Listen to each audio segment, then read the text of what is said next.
deal, but I'm not satisfied with it, so we'll see what happens. Iran wants to make a deal because they have no military left, essentially, and they want to make a deal, but I'm not satisfied with it. Why are you not seeking congressional approval to extend it? Because it's never been sought before. There's been many times, and nobody's ever gotten it before. They consider it totally unconstitutional. But we're always in touch with Congress. But nobody's ever sought it before. Nobody's ever asked for it before. It's never been used before. Why should we be different? Are you willing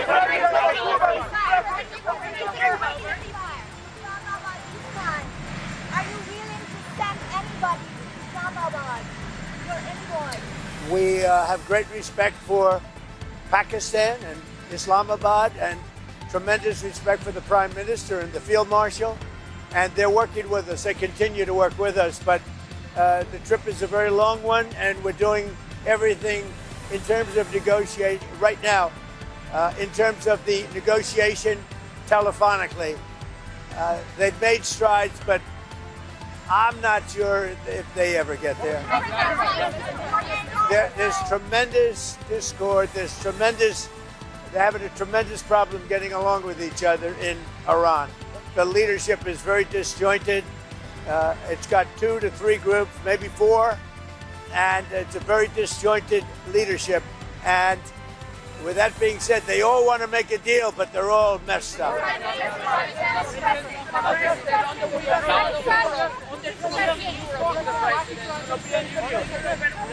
I spoke with the winner, a very good man. As you know, I was very strongly in favor of him in Iraq. And we had a long conversation yesterday. I congratulated him.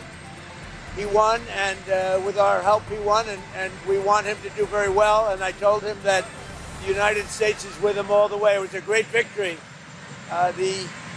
The new head of Iraq is somebody that we support very strongly.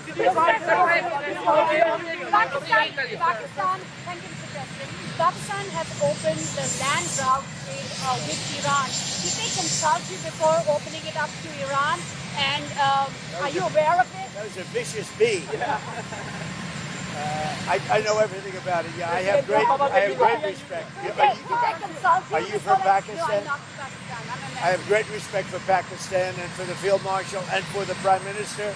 Yeah, I know that. On the European Union yesterday, you talked about Italy and the withdrawal of troops from Europe, from Italy and Spain. Can you clarify with your words? Well, I'm not happy with Italy, and I'm not happy with Spain.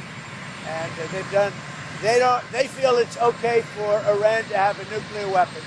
Anybody that feels it's okay for Iran to have a nuclear weapon is not very smart. And it'll be a terrible thing in the future. If they were ever allowed to have a nuclear weapon, you would have problems the likes of which the world has never seen before, and it's not going to happen. And aside from that, right now they have no Navy, it's been wiped out, no Air Force, it's been wiped out. They have no anything. They have no anti-aircraft, they have no radar, they have no leaders, because frankly, their leaders are very disjointed. They have a lot of problems right now. They're not getting along with each other. Their leaders are not getting along with each other. So.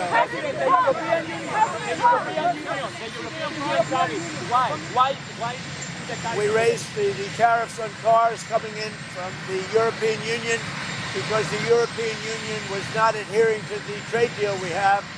So based on that, now, when they build their plants, of which they're spending over $100 billion, all countries, not just the Union. When those plants open, there won't be any tariffs. But we raised the tariffs because they were not, as usual, they were not adhering to the agreement that we have. We have a trade deal with the European Union. They were not adhering to it. So I raised the tariffs on cars and trucks to 25%.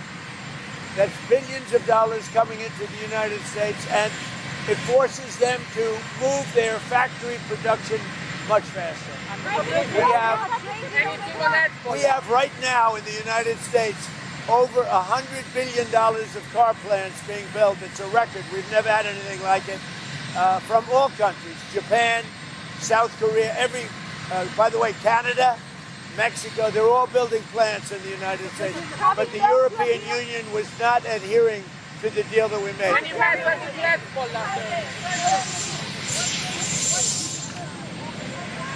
So many presidents, as you know, have gone and exceeded it. It's never been used. It's never been adhered to, and every other president considered it totally unconstitutional, and we agree with that.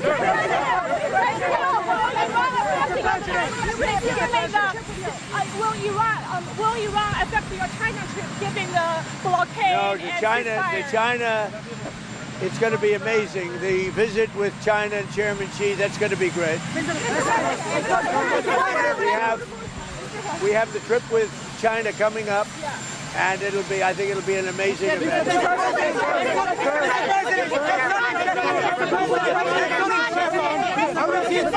Mr. President, if you can't get a deal on Iran, what next? What will you do?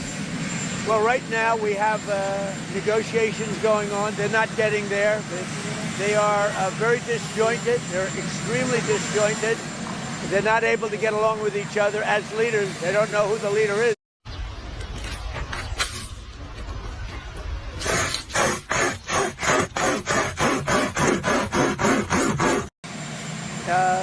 Their military has been defeated. If we left right now, it would take them 20 years to build back that country, but we're not satisfied at this moment. Are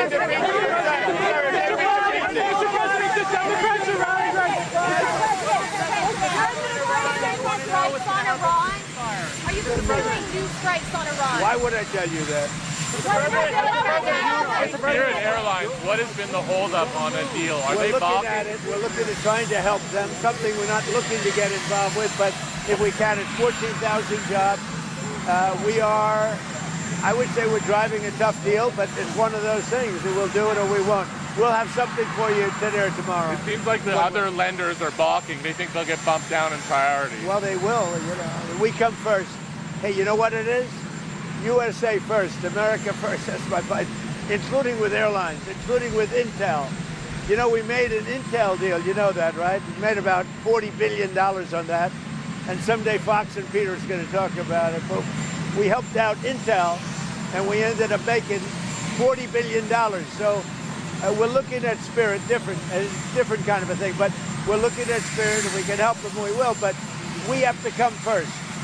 We're first. It's America first. The CEO of Anthropic came to meet Susie Wiles a week or two ago. What is the latest on your position on that company? Well, only that they had a very good meeting. You had a CENTCOM commander come in here yesterday. Was he briefing you on a different approach, options? What kind of options? How would it look different? There are options. I mean, do we want to go and just blast the hell out of them and finish him forever, or do we want to try and make a deal? I mean, those are the options. Do you want to go blast the hell out of him? I'd prefer not.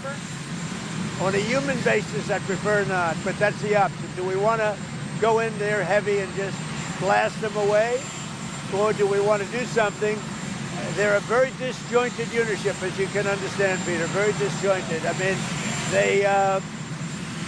they're not getting along with each other, and it puts us in a bad position. One group wants to make a certain deal, the other group wants to make a certain deal, including the hardliners. The hardliners want to make a deal too. Why wouldn't they? They have no Navy, they have no Air Force, they have no anti-aircraft, they have no nothing. There